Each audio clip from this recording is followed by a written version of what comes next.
Olá a todos! Estamos agora no nosso dia 25 de Uma Vida com Propósito e hoje o tema é Transformado pela Provação.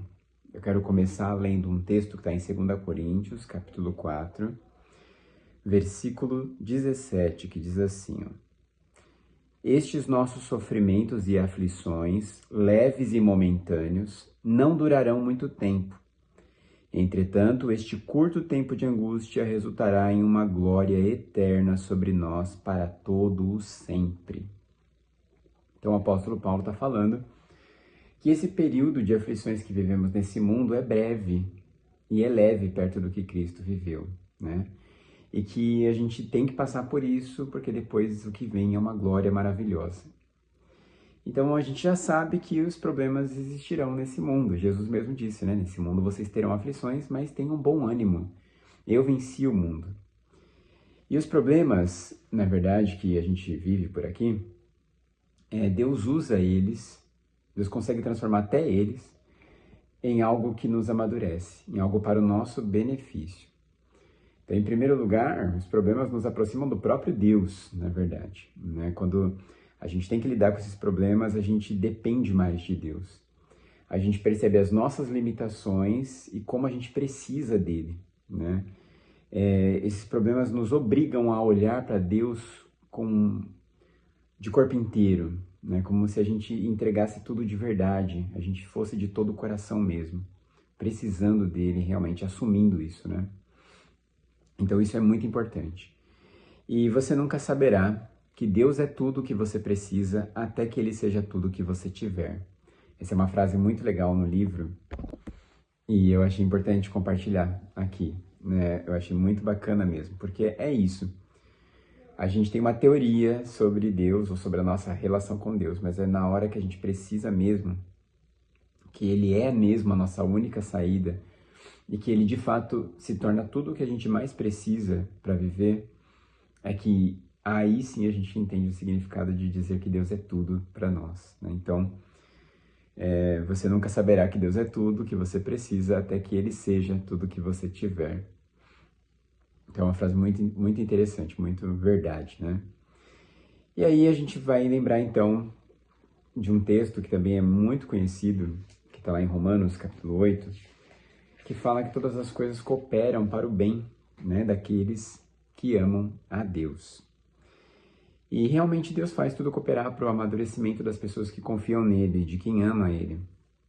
Primeiro que Deus está no controle, Ele está no controle de todas as coisas.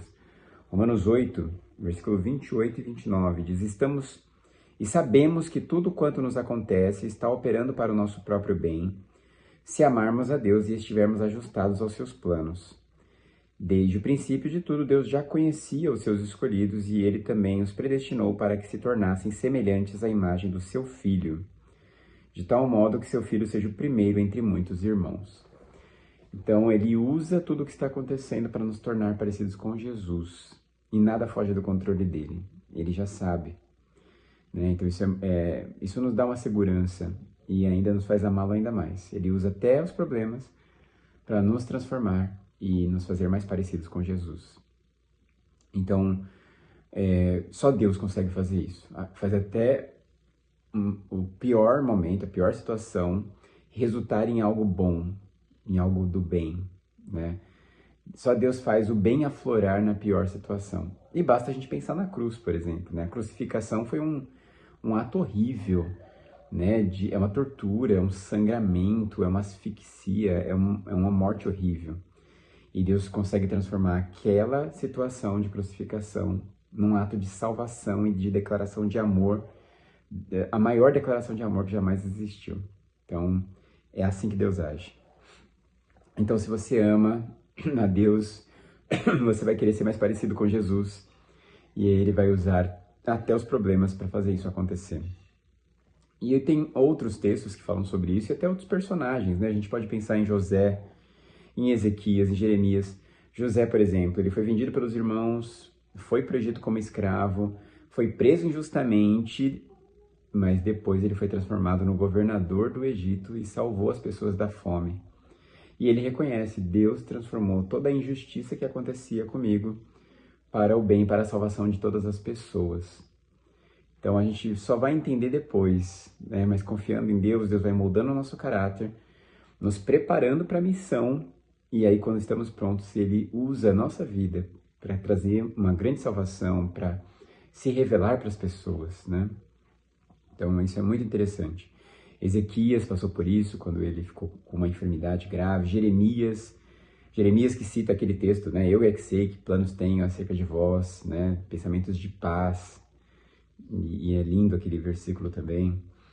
Então todos eles depois entenderam.